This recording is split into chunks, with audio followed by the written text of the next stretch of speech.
İnne ila rabbina lamunqalibun. Assalamu alaykum ve rahmetullahi ve berekatuh. Allah subhanahu wa ta'ala amellerimizi kılarken amellerimizi o'zi kabul kılsın. Günahlarımızga kafarat qilgan bo'lsin.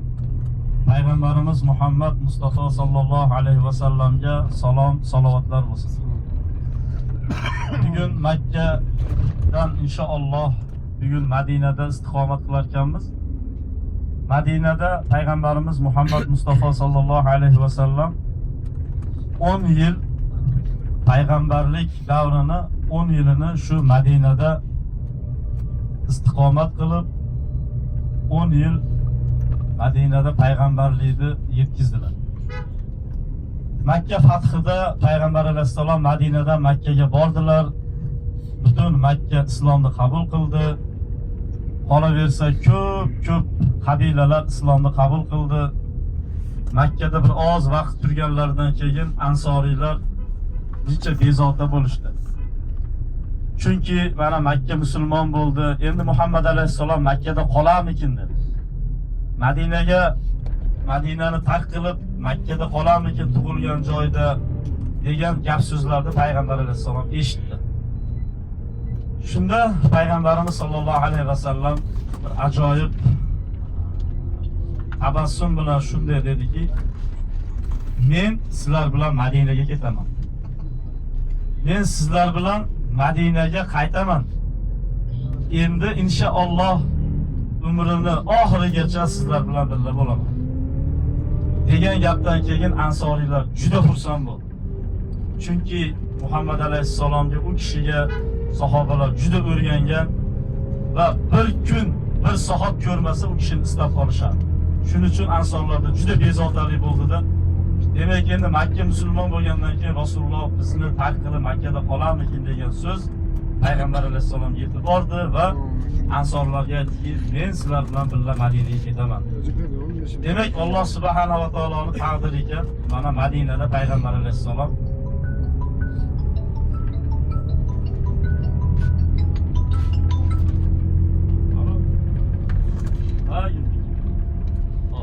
avval mushaba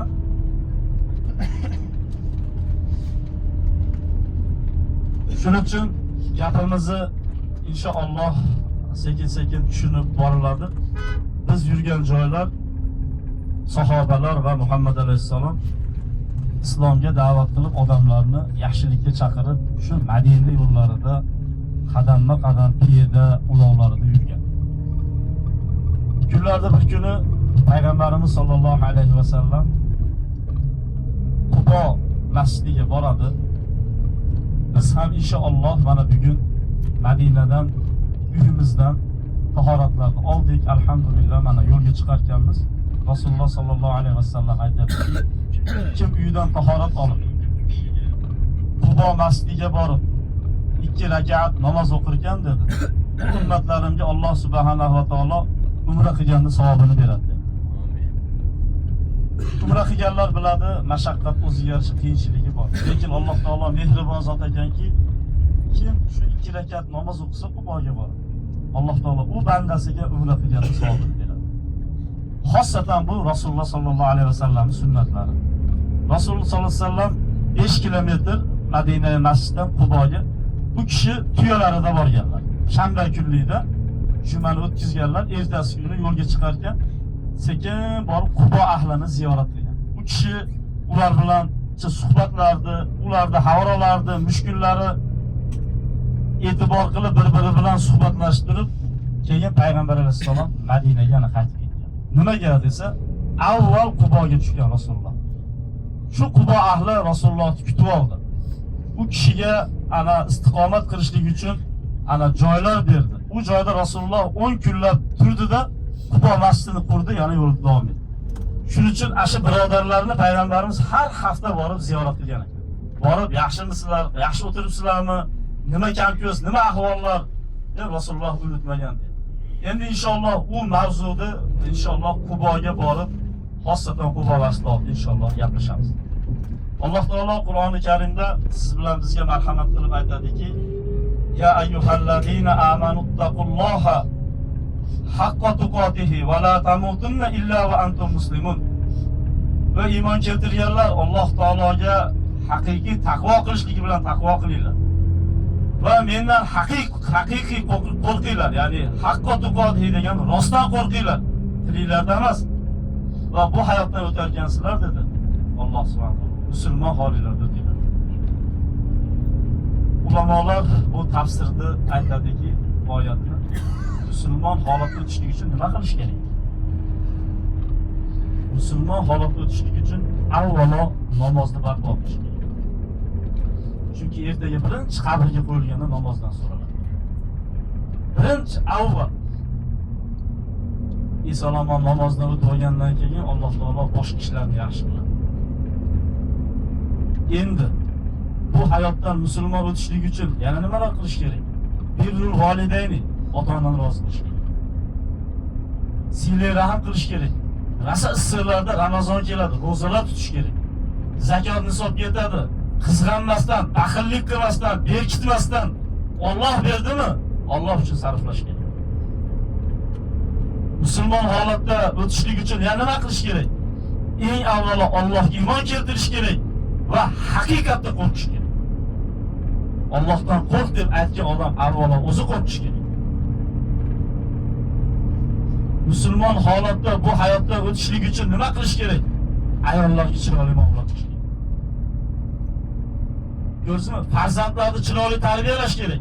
Kecha aytdik-ku, o'zingizni, ahlingizni odamlar va toshdan bo'lgan jahannamdan saqlang. Mana oyatlar. Shuning uchun Alloh taolo siz bilan bizga xitob qilib aytayaptiki, mendan ey bandalarim, rostdan qo'rqinglar. Bu hayotdan musulmon holatda o'tinglar va musulmon holatda yashanglar. İnşallah shunda ertaga inshaalloh jannatlar bo'ladi. Tahtihal anhar, ostilaridan daryolar oqib turadigan jannatlarni mo'minlarga tayyorlab qo'ydi. Kofirlarga emas. Shuning uchun Alloh taolo siz bilan bizga shunaqa iymon bersin, shunaqa taqvo bersin, o'zidan qo'rqadigan. Va Alloh aytgandek, bu hayotda musulmon holatda yashaylik. Yine oxirimiz Alloh subhanahu va taolo musulmon holatda oladi inshaalloh. Muhimi ham shu. Robbimizga duo qilaylik. Robbim o'zing yo'liqadigan kunda iymon bilan olgin. Agar iymon bilan yo'liqib qolsak, eng baxtli bandalarmiz. Agar iymonsiz ketib qoladigan bo'lsa, o'lishligi bilan eng qora kunlari boshlanadi. Bugun hayotda shuncha pulingiz bo'lib turib, ba'zi narsalarga erisha olmaysiz. Yo erishyapsiz, erisha olmaysiz. Lekin bugün yamoq kiyinib, bugün qorningiz och, agar iymon bilan bu hayotdan o'tib ketsangiz, ertaga inshaalloh hamma yo'q erishasiz. Bu hayot bir kun o'tib ketadi, ko'p aytyapmiz. Ertaga inshaalloh abadiy bo'lgan, hech ham tugamaydigan jannatlarda Alloh taolo siz bilan bizga nima qilib qo'ydi. Alloh taolo hammamizni nasib qilsin. Hozir dunyodagi eng katta, eng ko'p Qur'on chiqadigan Qur'on osmonxonasiga ketyapmiz. Bu joyda bir ibratlik voqea bor. Bizkilar doim uy olaman, to'y qilaman deb pullarni isrof qiladilar. Bu yerdagi boylarni olib ko'radi. Ey Qiblateyn, ha, mana Qiblateyn masjid ekan. Buni tarixini aytib berib qo'yay, ha? Keyin unga o'tamiz. Xo'p, Qiblateyn masjidi Payg'ambarimiz sollallohu alayhi va sallam davrida qurildi, bu ham. Keyin avval hammamiz bilamiz, qiblamiz qayer bo'lgan? Masjidul Aqso. Keyin Payg'ambar alayhissalom Makkadan Madinaga hijrat qilib yurarkan, doim Rasululloh osmonga bir qarab qo'yardi. Fikr qilib qarab qo'yarkan, ulamolar aytadi, Rasulullohni ichidan qiblani Makkaga qaratishligini xohlardi. Kunlarda bir kuni Favalli vajhaka shatral masjidil harom. Bas yuzingizni qayerga bo'ling? Masjidil haromga bo'ling. degan oyat nozil bo'lgandan keyin Madinada Rasululloh hozirgi biz o'qiyotgan masjidda bu oyatlar nozil bo'lgandan keyin Rasululloh elchilari bo'lgan, demak bir oyat tushsa jo'natardi. Qanaqa oyat tushdi dedi. Shu kunlarda birida shu oyat nozil bo'lgandan keyin shu masjidga kelgan ekan elchi. Kelsa odamlar peshin o'qiyotgan ekan. Peshin o'qiyotgan ekanda hali elchi aytdiki, "Voy haloyiq" dedi. Bugun oyat nozil bo'ldi. Qiblamiz endi Masjid Aqsodan Masjid Haromga qaratildi. Rasululloh meni jo'natdi, sizlarga yetkazib qo'yapman degandan